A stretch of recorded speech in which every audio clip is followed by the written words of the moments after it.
Welcome to Monster Monday. So we are going to talk about the other Stuart Gordon, Jeffrey Combs, Barbara Crampton, H.P. Lovecraft. Lovecraft, mashup. Obviously, Reanimator is the one that most people talk about, Yes. but this is actually my preferred movie with all of those players attached. I like Reanimator, just like most people. I just Most prefer sane this one people. because this one is just nastier. It's so Yeah. gross. I love that. This is my first time watching this film, and it's one of my favorites now because that combination to me of the actors and H.P. Lovecraft and the director, is just, I feel like it's gold. I feel like it's such a good combo. I'm a huge Reanimator fan, and I think this is pretty close to on the level with it. The only thing, obviously, with Reanimator is that it has more humor to it, which I quite Yes. enjoy. I really like all of that.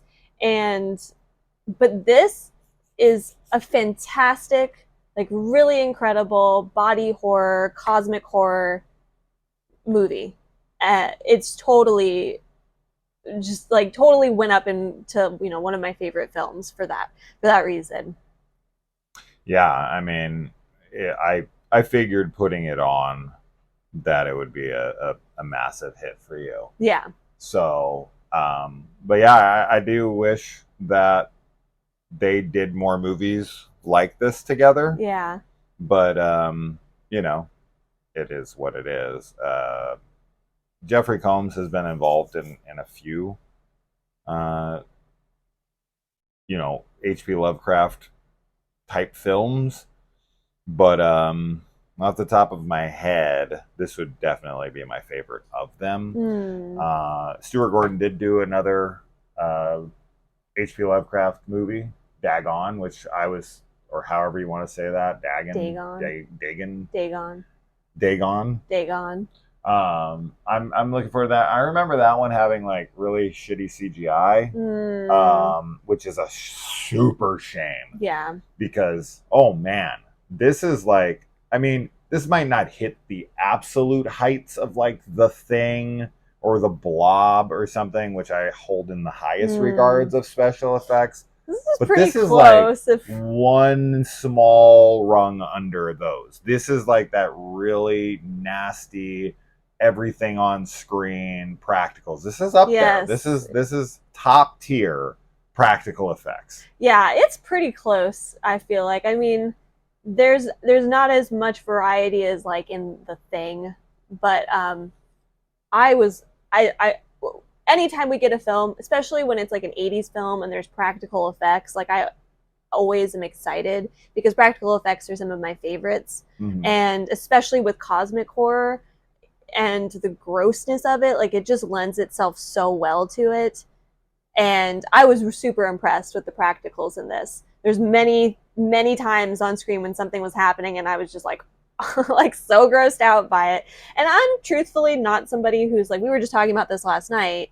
Gross out horror doesn't always work for me. I like it to be sprinkled in there, but if it's like that's all it is, I usually am not a huge fan of it. But I think that this, because it's cosmic horror and body horror, Yeah, it works really perfectly because body horror does have that grossness to it. Like it goes of hand in course. hand with it.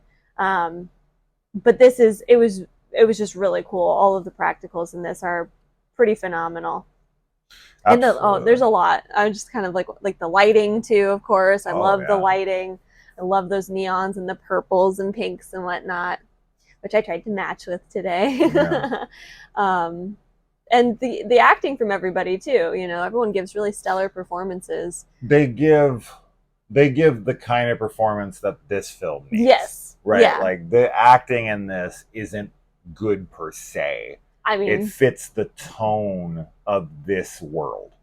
Right? So this is that kind of film that calls for these like overacting, fun, but also serious. There's a like a charm and a like cheesiness Yeah. to the acting, but it fits what this movie's going for, It's right? melodramatic. If for people sure. were acting like this in Oppenheimer, oh sure, or something like It that, does, yeah. you know, serious movies that come out now, people will be like, "Oh my god, have you seen the acting in this movie?" So I think it's not fantastic good for the acting, film, but is what I mean. But like, it is. They all play their parts really well, and the drama and everything, it works, but it is over the top. But make no mistake, because here's something that I think is important when I'm talking about that, because I don't want people to misconstrue what I'm saying there.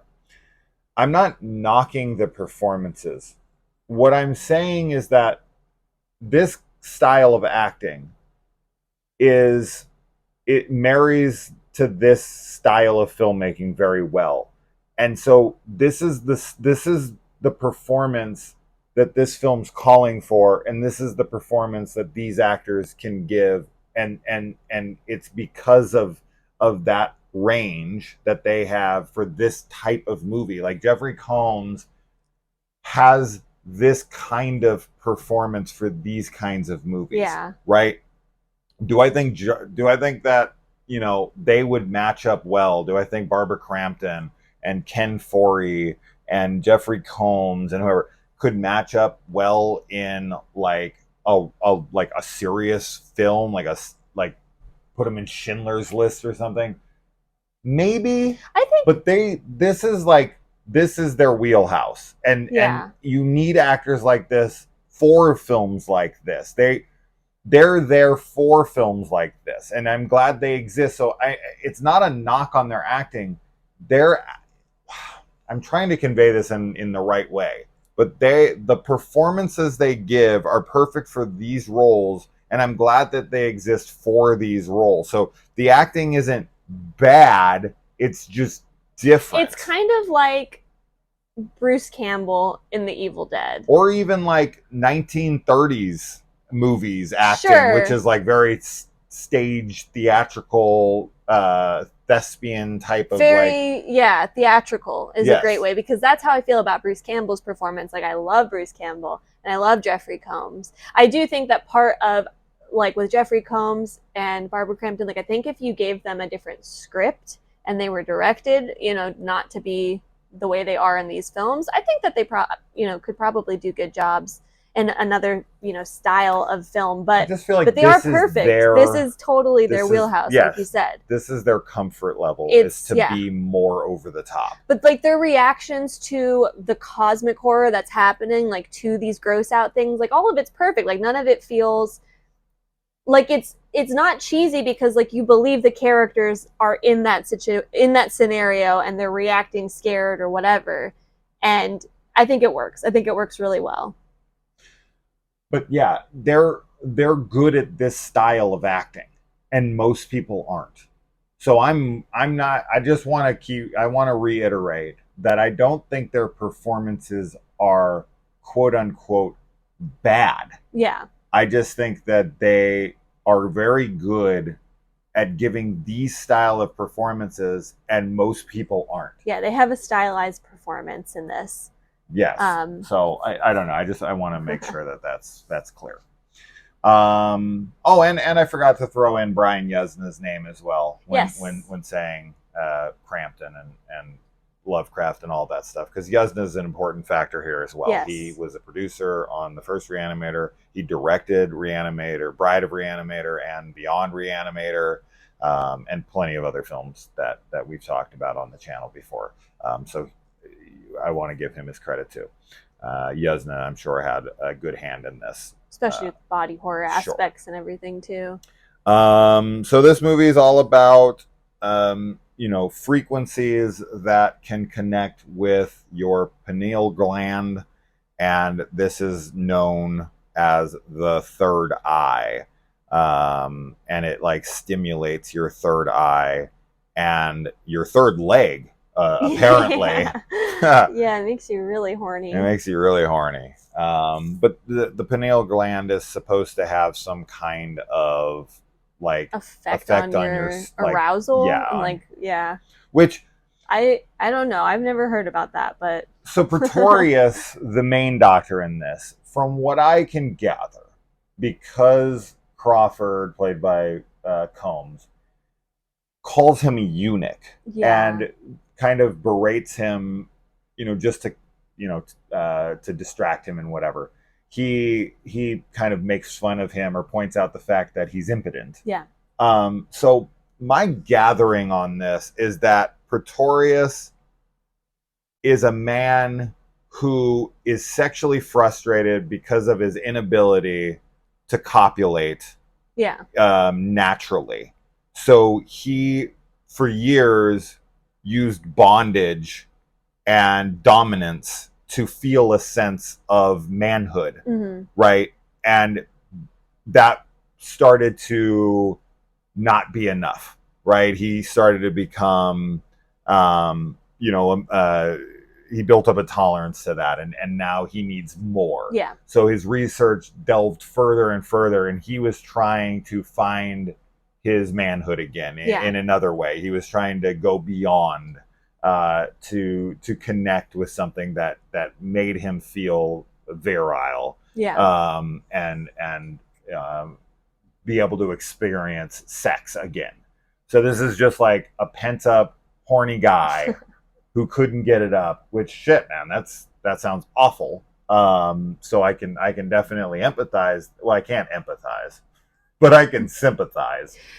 Although I've drank plenty in my life, so I've had the whiskey dick. It's a shitty feeling. Yeah. Well, especially if you're, because I'm assuming like you still are feeling sexual, but you can't like do the sex. Oh my God, so that sounds horrible. That's what would suck about it. Especially if you have like, like blue balls, like stimulation in your groin. Right. And like you're super horny, but you can't do anything about it. It would be awful. That sounds very torturous. Horrid. This in some ways reminded me of Hellraiser.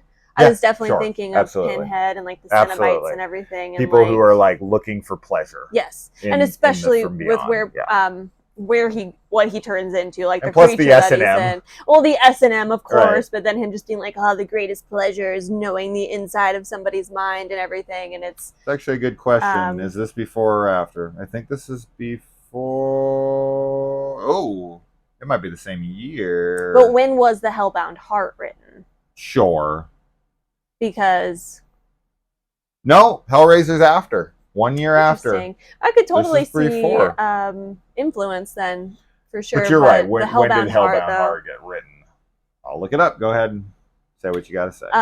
No, I think that was mostly it. It definitely gave me those vibes. And, I obviously, like, it's kind of the same thing with Reanimator. And I think I haven't read all of Lovecraft's works, but it seems like a theme that does happen is that there's some scientist, some researcher, somebody that wants to push beyond the boundaries of human experience and discover something, totally new and unique. And that always leads them down a path where, they find that thing, but it's destructive.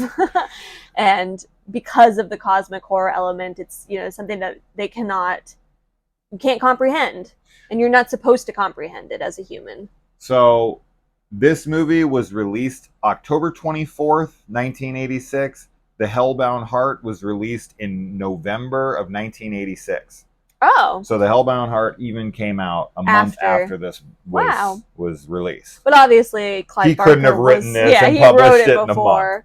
But he might have H.P. Lovecraft obviously existed well before any of this shit. I would be I don't know if the name of the story is From Beyond in like Lovecraft's work, or if it's another story with a different name, but it would be interesting to read, whatever this adaptation is based on, just to kind of compare and contrast.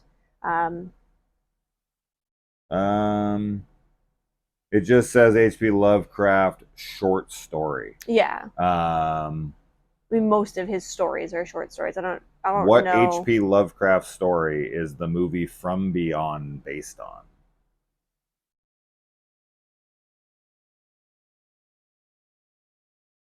The short story of the same name. You were right. So then I should have it because I have a couple compendiums of Lovecraft's works. So it'd be cool to read it and see. But I I'll read definitely, it. as problematic as H.P. Lovecraft, was with his like xenophobia and everything, I'm definitely a big fan of the cosmic horror and of what I've read of his. I've always enjoyed it.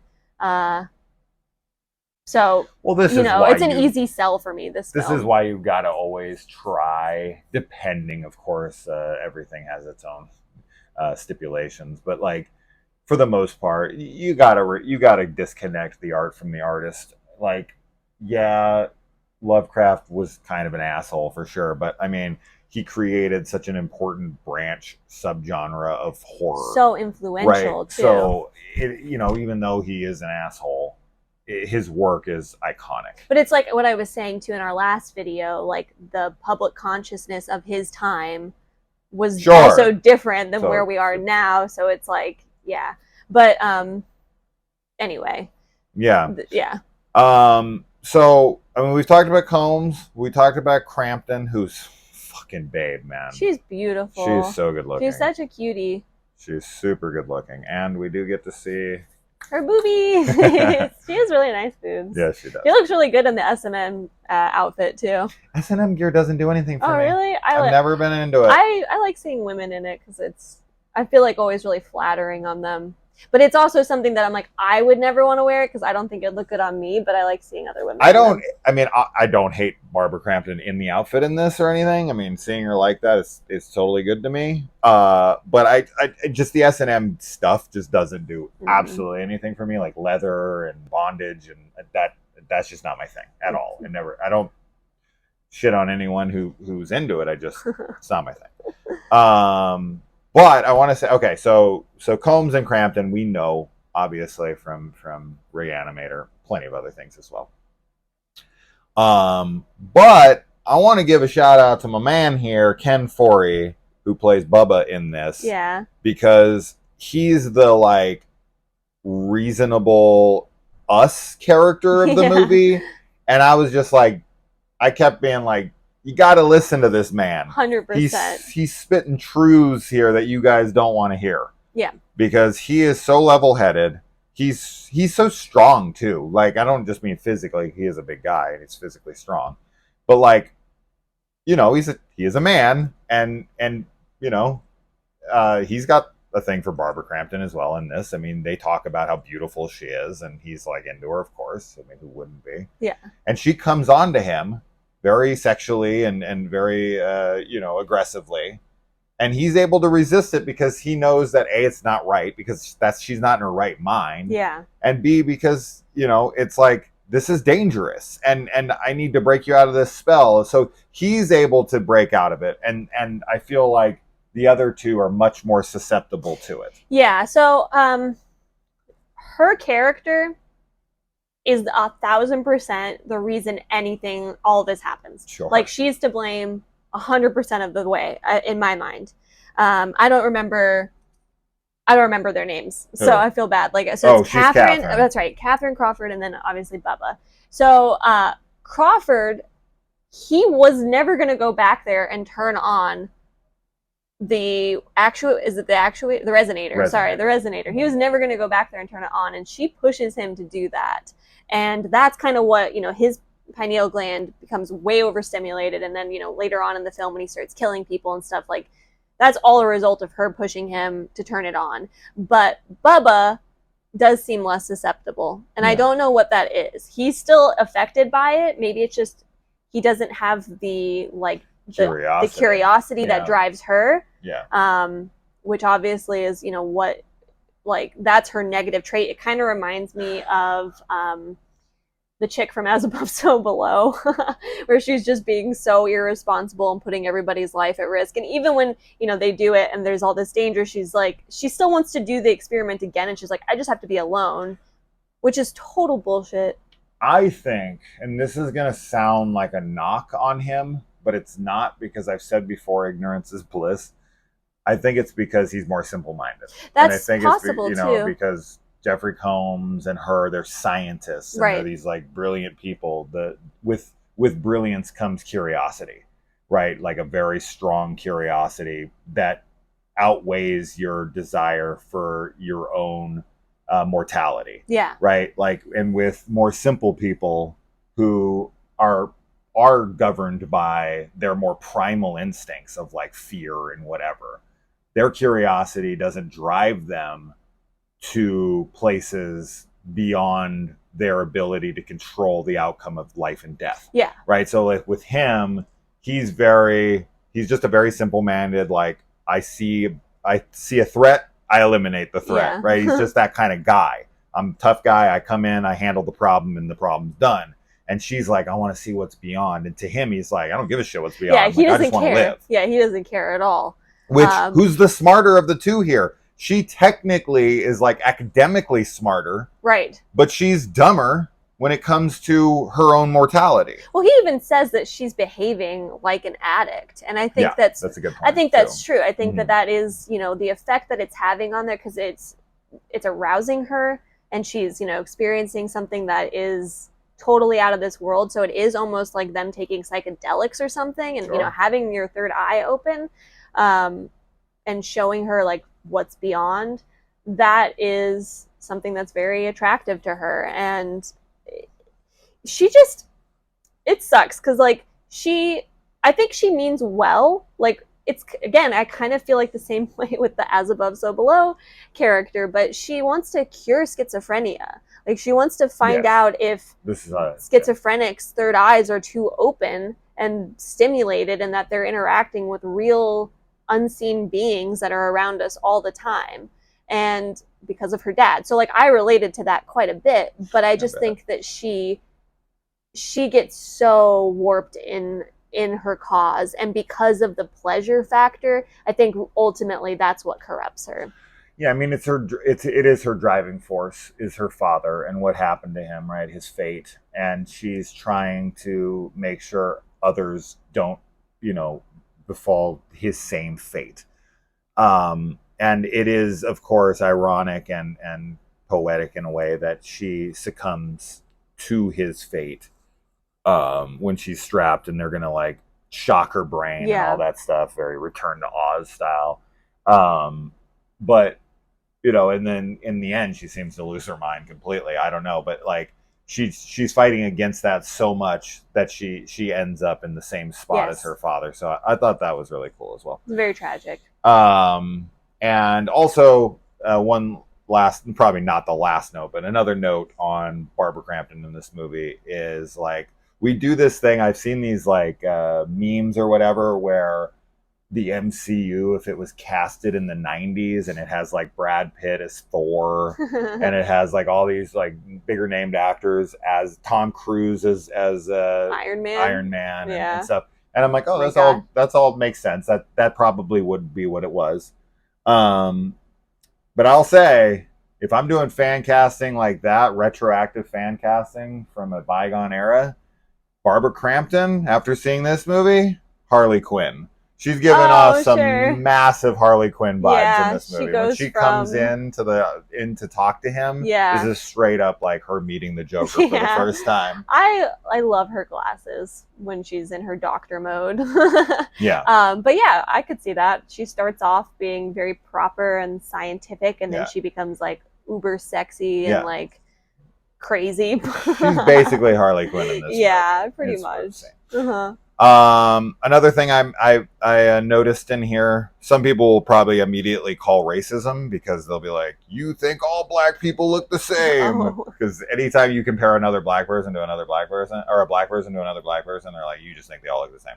No, I don't. No. But I know that's like people's like natural inclination when I say this kind of stuff. But straight up, Ken Foree has a lot of facial similarities to Anthony Mackie. And I just came off of watching Twisted Metal. Yeah, that's why you're seeing it. So it's like the like offset eyes, almost Anya Taylor-Joy style, where they're like a little further apart, and then kind of a little gap in their teeth, and the structure of like their forehead and everything. I was just noticing how similar they look. Yeah. Obviously, Ken is a bigger guy. He's so big. I want to know how tall he is, because I was looking at everybody's. Like, I know Jeffrey Combs is like shorter. I bet he's not. Barbara Crampton was he's my height at most. Barbara Crampton was wearing heels though, so she was like the same height as Jeffrey in this. Like, they were like basically eye level, and like she's wearing heels, so obviously she's shorter. I'm saying he's like 6'5". He's 6'5". Yeah, he's 2 inches taller. So tall.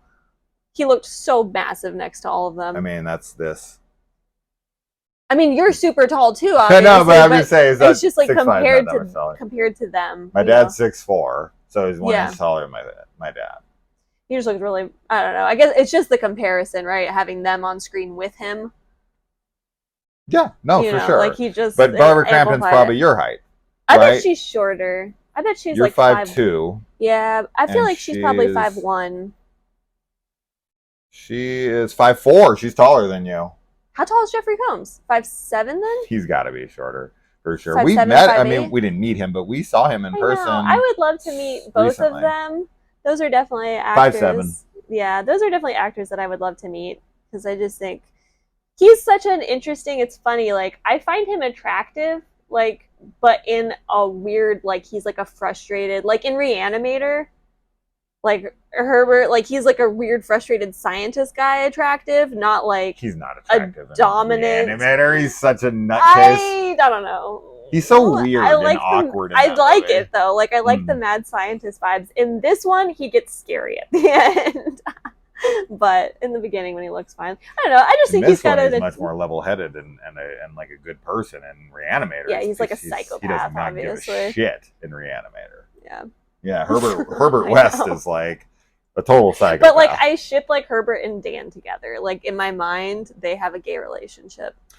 Herbert West is a much more like suitable name or like regular name than Crawford Tillinghast. I mean, and he even yells it out at some point. What is Pretorius? That's his last name. What's his first name? Pretorius. Doctor Edward. Pretorius. Okay. Edward Pretorius. I feel like Pretorius is a Latin word for something. Like I feel like there's something there. Sure. Isn't there something we just watched recently where like, or was it this one where they were saying something about like Praetorian?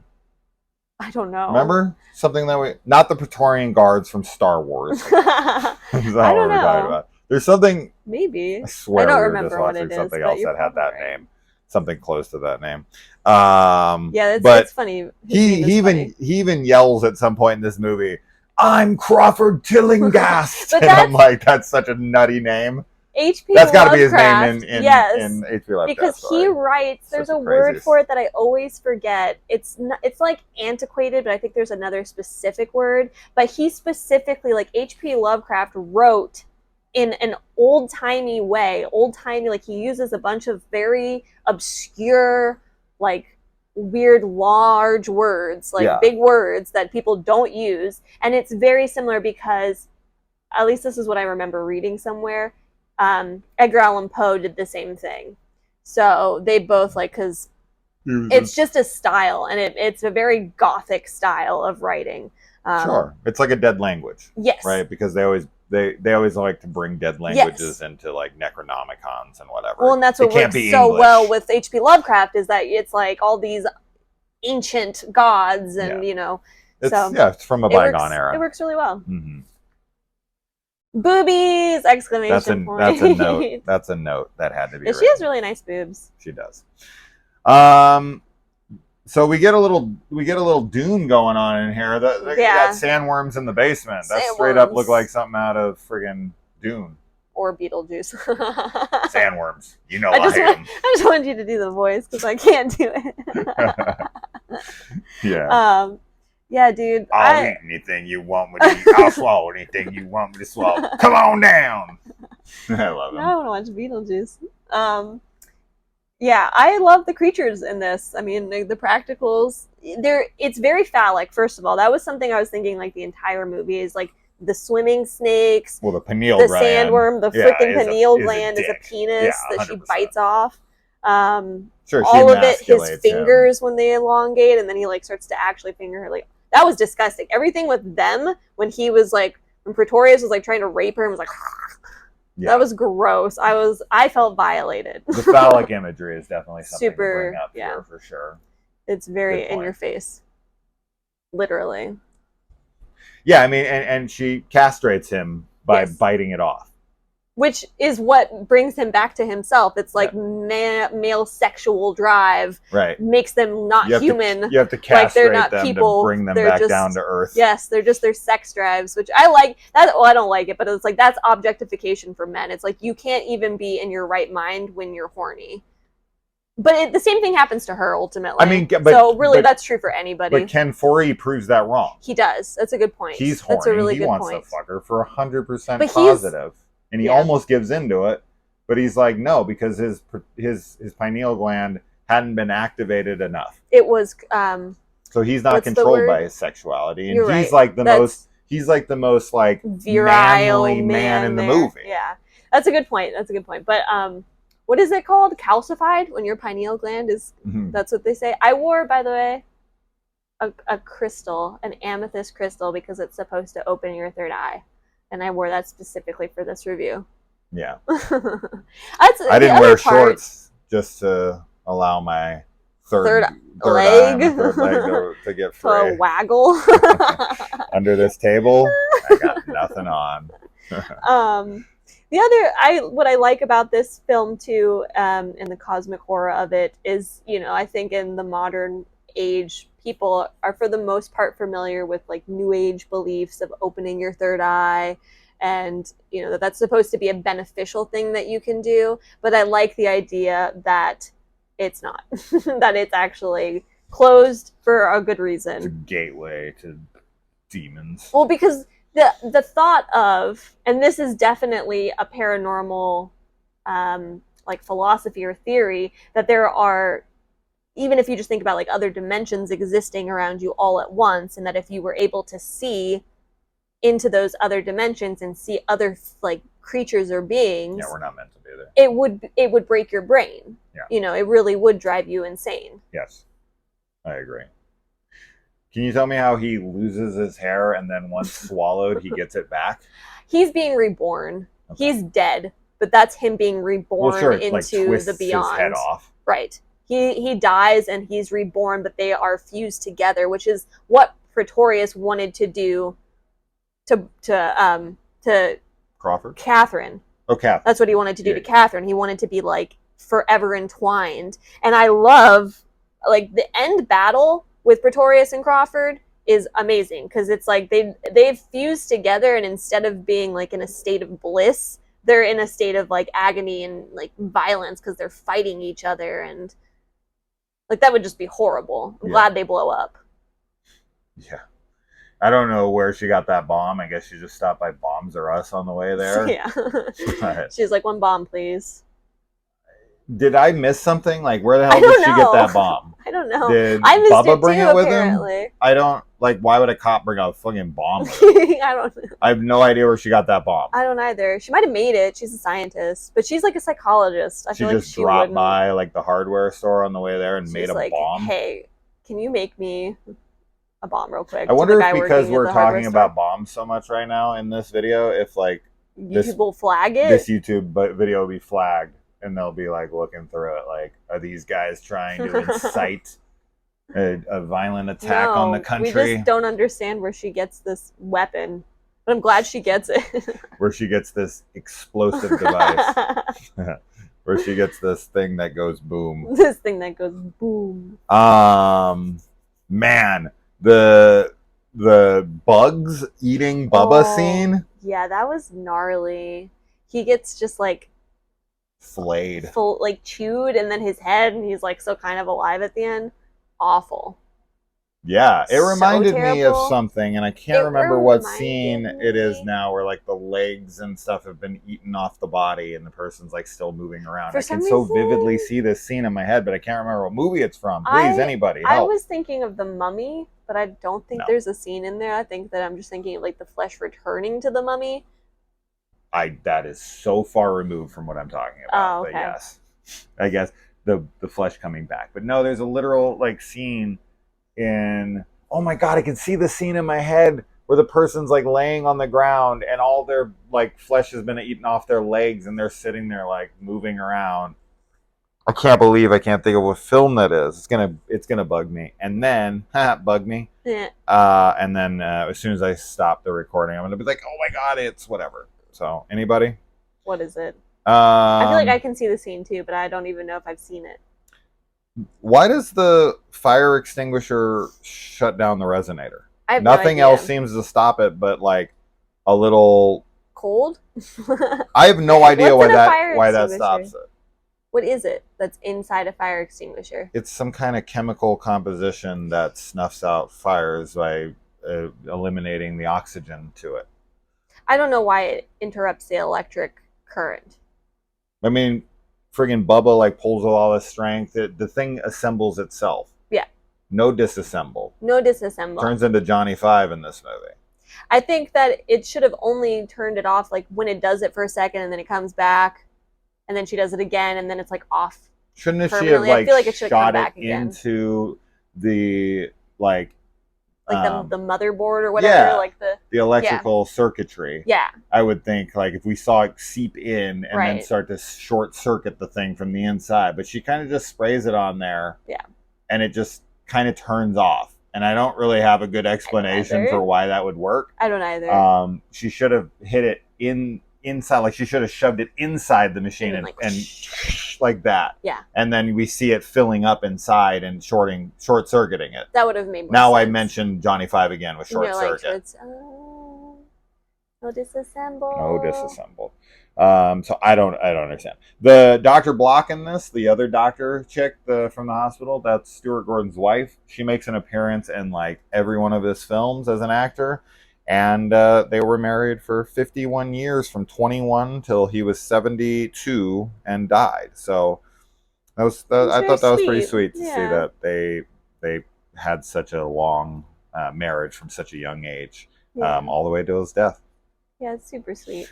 The scene where like the pineal gland has come out and he's seeing things like psychedelically. Yeah. This, of course, reminds me a whole hell of a lot of Aylmer in Brain Damage. Yeah, I was thinking that too. When he gets like, when his pineal gland is out, like from that part of the film to the rest of it, yeah, he's like being, but he's being controlled by it, which is. How good is the security in this hospital? Not good. The guy was like, I'm going to turn my back, and then just sat down, didn't check on him. How excited was this doctor to perform electroshock therapy on Catherine? That guy was so disappointed when they were like, stop, something's happening. And he was like, but what? I have her strapped down.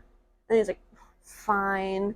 And then unstraps her by himself. Yeah. And doesn't think he's going to meet any resistance from someone who was just literally screaming. Right. And just was like, I'm better now. Like, don't do this. Yeah. So dumb. That's so dumb. So dumb. Crawford keeps trying to suck people's brains out through their eye socket. That's pretty nuts. It's gnarly.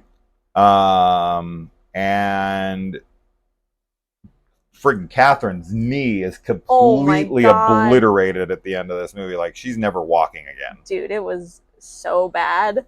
But it doesn't seem to affect her mood because she seems to be pretty happy when the credits roll. She's crazy. I really like the ending. It kind of reminded me of the ending of Curtains too, in some ways. She's like crazy. She's crazy, but yeah, the scream cry that turns into laughter. I mean, it. That's another thing you could link to another movie that I think that this resembles in some ways, especially in like creature design and whatnot. Is In the Mouth of Madness. Yes, yes, I thought that too. You know, obviously that's Lovecraft as well. Yeah. And that title, of course, is based on At the Mountains of Madness. Yeah. But that movie obviously ends with John Trent laughing hysterically. Yeah. Although that laugh turns into a cry. Yeah. This one is kind of a cry that turns into a laugh. Right. So it's more in reverse. Yeah, Lovecraft loves his monsters and people losing their mind. Yeah, but sure. Both of those, like, that's my favorite thing, like, ever. So I love this film. Very happy that we watched it, and I want a T-shirt. I want some merch. Yeah, I want a poster. This film's got two of my favorite things: awesome practical effects and awesome tits. So there you go. Awesome film, really cool. really good. Overlooked. Okay, this isn't like super overlooked. Obviously, people like it, but it's one of those films. It is a cult film. When you Hmm. watch it, it has that style. Like, this isn't going to appeal to, you know, casual film goers, No. right? Like, this is like, I put this on for my dad. I And was he's gonna be just like, what is thinking. this goofy ass shit you're putting on? But for the people who it works for, Yeah, this it is a works. classic. And if you do not own this Scream Factory Blu-ray, definitely pick it up. The transfer is gorgeous. If you're someone who has a DVD copy or VHS copy or something and you're like, I can never tell the difference, go get your eyes checked, because there is a massive difference. It's not even close. It is, the DVD to this is night and day. But it also has all these extras, which we obviously didn't watch, but you get an audio commentary by the director and the cast.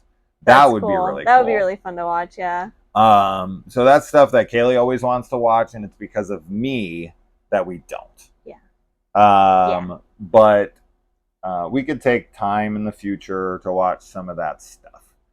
But yeah, an excellent film, and definitely doesn't get any kind of near level of talk of like a Hellraiser. But I think this is definitely comparable. This is better. Well, this is better in the like cosmic horror practicals and all of that. I mean, Hellraiser's cool, but this is way more something that I love. Sure. Yeah. So what do you guys think about this film? Have you seen this film? Are you wanting to watch this film now because of Barbara Crampton? Let us know. S&M get up. Yeah. Yeah. And we'll see you next week for Dagon. Yeah. Dagon? Dagon. Dagon. That's what we're watching next. I've made the decision right now. Yay. So there you go. All right. We'll see you next week. Bye.